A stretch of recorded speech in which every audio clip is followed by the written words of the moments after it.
को आप माइनस नहीं कर सकते किसी भी सूरत में, पाकिस्तान को भी कोई माइनस नहीं कर सकता। यह भी ज़हन में रखिएगा। बड़ा क्लियर मैसेज है मेरा, अगर किसी को समझ आ जाए तो ठीक है, नहीं आए तो आई डोंट केयर। पाकिस्तान को भी नहीं आप मिनिमाइज कर सकते। एक नंबर 2, देखिए मैंने सुबह के शो में आपसे कहा था कि एशिया कप पहले है, वर्ल्ड कप बाद में है, और चैंपियंस ट्रॉफी उसके भी 1-1.5 साल बाद में। ठीक है, तो भाईजान चीजों को इस तरह, पहले भी नजम सेठी ने कौम को खुशखबरी सुनाई, 7 सीरीज होनी थी 2-3 साल के अंदर, हो गई नहीं हुई ना, छोड़ दें। मैं सिर्फ ये कह रहा हूं इस वक्त जो इस बच्चे ने त्रिवेदी कार्तिक है, देखे वे फॉरवर्ड यही है कार्तिक के, बिल्कुल हम भी आएंगे। उसके बाद हर किसी ने जिसको कहते हैं ना अपना पॉइंट ऑफ व्यू शेयर किया, बड़े लोगों ने सपोर्ट किया, बड़े लोगों ने क्रिटिसाइज किया, और मैं जो कहता हूं मैं न्यूट्रल हुआ था, मैं उनके जिसको कहते हैं ना इधर था ना उधर था। लेकिन ये तो कहते हैं ना कि एक ना एक तो चीज को पिक करना पड़ता है। तो बात करते जरा उन बातों में, बड़ी बातें थी। एक उनकी बात थी कि पाकिस्तान अगर टूर्नामेंट नहीं खेलेगा तो हु विल वॉच, इस पर हमने कल डिस्कशन कर ली थी। लेकिन एक जो बात थी ना वो ये थी कि पाकिस्तान ने 1 साल के अंदर इंडिया को, यानी $1 बिलियन जो इंडिया की टीम है उसको 1 साल में 2 दफा हराया है। ये और चीज, हम हर चीज को लेके आते हैं कि जी हिंदुस्तान के पास पैसा बहुत है, तो ये हिंदुस्तान के पास पैसा आया कब से है, मतलब कब से बहुत ज्यादा अरबपति हुआ है हिंदुस्तान? अभी आया ना, 8, 10, 15 साल हुए, से पहले तो हिंदुस्तान के पास भी पैसा नहीं था। ऐसा ही है ना। तो फिर हम ये वाली बात क्यों करते हैं? अगर सिर्फ पैसे पे टीमें बनती और सिर्फ पैसों पे क्रिकेट होती तो फिर अफगानिस्तान की टीम तो ना होती जिनके $10 अरब फंसे हुए हैं। ये वाली बात, वो बिल्कुल क्रिकेट उनको नहीं खेलनी चाहिए थी, और अमेरिका की सबसे टॉप की टीम होनी चाहिए थी, क्योंकि अमेरिका के पास दुनिया के सबसे बड़े रिजर्वायर है, चाइना के पास दूसरे नंबर पे है, रशिया के पास तीसरे नंबर पे है, सऊदी अरेबिया के पास चौथे नंबर पे, और आप लोग 5वें नंबर पे रिजर्वायर्स के हिसाब से। फिर तो ये चीज होनी चाहिए अगर हम ये करते हैं। और जहां तक बात है कि हम ये कहते हैं कि जी डिप्लोमेसी, कौन सी डिप्लोमेसी, क्या हो जाएगा? आप लोग हमें कश्मीर दे दोगे, हम आपको कश्मीर दे देंगे, ऐसा कुछ हो जाएगा? ठीक है, ठाकुर की बात में बड़ा वजन है, मैं समझता हूं बिल्कुल ठाकुर साहब ने सही फरमाया कि अभी टाइम है, और बिल्कुल सही है। जैसे इंडिया को आप माइनस नहीं कर सकते किसी भी सूरत में, पाकिस्तान को भी कोई माइनस नहीं कर सकता। यह भी ज़हन में रखिएगा। बड़ा क्लियर मैसेज है मेरा, अगर क्या इसको आज की तारीख, टाइम और साल याद रखिए। थोड़े दिन के बाद यही रमीज राजा होगा, इंग्लैंड में होगा, यूट्यूब पे चां कर रहा होगा, 3 मिनट 40 सेकंड की वीडियोस बनाएगा, और ये इंडिया में जाएगा, आईपीएल की कमेंट्री करेगा। लिख ले मेरी। पैसा कल नहीं था तो कोई नहीं पूछ रहा था, आज है तो सब पूछ रहे हैं, कल नहीं होगा तो फिर कोई नहीं पूछेगा। तो कब था कब नहीं था इससे नहीं फर्क पड़ता, आज है ना इससे फर्क पड़ता है। सिंपल बात। दूसरी बात, ये पूरी डिप्लोमेसी, जब भी अगर स्पोर्ट्स में अगर अमेरिका के पास या सऊदी अरेबिया के पास बहुत ज्यादा पैसा है, फॉरेन एक्सचेंज रिजर्व्स हैं, तो फाइन, अच्छी बात है ना। क्या अमेरिका नहीं दिखा रहा है गुंडागर्दी? क्या अमेरिका स्पोर्ट्स पे कंट्रोल नहीं दिखाता है? दिखाता है। मैंने आपको एग्जांपल दिया, 1980 में जो ओलंपिक्स हुए थे मॉस्को में, क्या उसको अमेरिका ने बॉयकॉट नहीं किया था? किया था। अमेरिका के पूरे ब्लॉक ने किया था। और 84 में लॉस एंजलिस ओलंपिक्स को क्या सोवियत ब्लॉक ने बॉयकॉट नहीं किया था? बिल्कुल किया था। तो मैंने ये कब से होने लगा?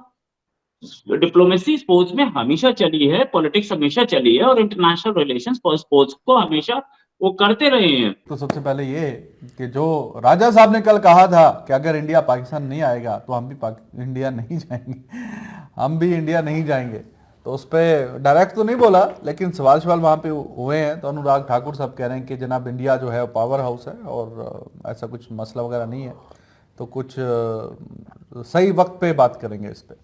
चलो, सेंसिबल बंदा सेंसिबल बात की है, सही वक्त पे बात करें। देखो, मैं अनुराग ठाकुर, अभी आपने वो बात करनी है, मैं सिर्फ बीच में ही है, नहीं, मैं एक बात उसमें करके आगे इसका जवाब भी आ जाएगा, आपके बात भी निकल आएगी। मैं क्या कह रहा हूं इतने दिन से, जब ये इसने जय शाह ने ये मैसेज दिया था, मैंने क्या कहा था? इट्स टू अर्ली, 1 साल पड़ा है, बहुत टाइम। अनुराग ठाकुर ने क्या कहा? लेट द टाइम कम।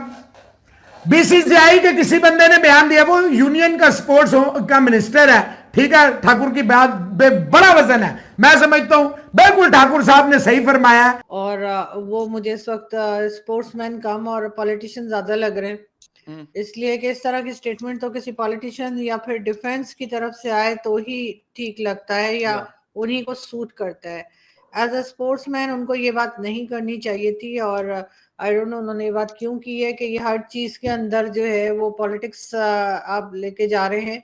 कल से पूरे पाकिस्तान के अंदर साथ साथ पूरे सब कॉन्टिनेंट के अंदर एक ही बंदा ट्रेंडिंग में चल रहा है, उनका नाम है पीसीबी के चेयरमैन रमीज राजा। उनकी स्टेटमेंट्स और जो उन्होंने बातें की हैं वो हर जगह सर्कुलेट कर रही है और हर कोई उन्हीं को डिस्कस कर रहा है। और एक उनकी बड़ी ही जबरदस्त किस्म की बात थी जिसमें उन्होंने कहा था कि पूरी दुनिया में जिसको कहते हैं ना, पाकिस्तान ने $1 बिलियन जो टीम है पूरी दुनिया के अंदर क्रिकेट की, उसको एक साल में 2 दफा हराया। ये उन्होंने बात की थी। पाकिस्तान ने बड़ी सेट कर दी मुख्तलिफ मौकों पे, उनकी सिक्योरिटी जो पोजीशन थी वो पाकिस्तान ने काफी सेट की है। अभी रिसेंटली वर्ल्ड कप में उनकी सिक्योरिटी का जो मसला था वो पाकिस्तान ने हल किया था सेमीफाइनल में। जो भी है, लेकिन बहरहाल यहाँ पे कुछ सिक्योरिटी के रीजंस रहे हैं जिसकी वजह से वो ये कह सकते हैं और उनकी एक चॉइस है कि उन्होंने ऐसा कहा है। उन्होंने उसके रीजंस भी यकीनन दिए हैं और उसमें ज्यादातर बात यही है कि सिक्योरिटी को लेकर और इस किस्म की। लेकिन पाकिस्तान की तरफ से जो इनकार किया गया है उसमें कोई खास रीजन नहीं बताया गया। और मुझे यकीन है कि समहाउ इसका बड़ा अच्छा एशिया कप की बात कर रहा हूं सलूशन निकलेगा। बाकी ना तो चैंपियंस ट्रॉफी का बाइकआउट इंडिया कर सकता है और ना वर्ल्ड कप का बाइकआउट पाकिस्तान कर सकता है। ठीक है जी, बात खत्म हो गई।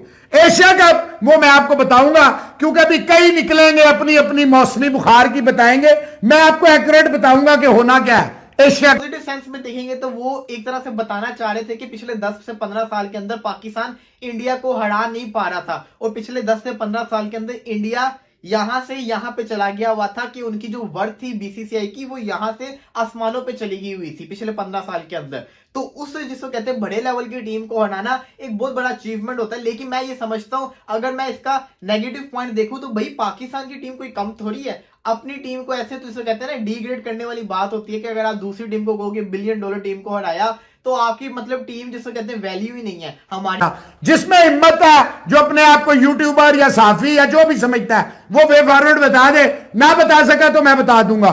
इनकी बात का जवाब यह है रिजवान हैदर साहब कि रमीज का मैं आपको बता रहा हूं, ये मेरा आपको ओपन चैलेंज है।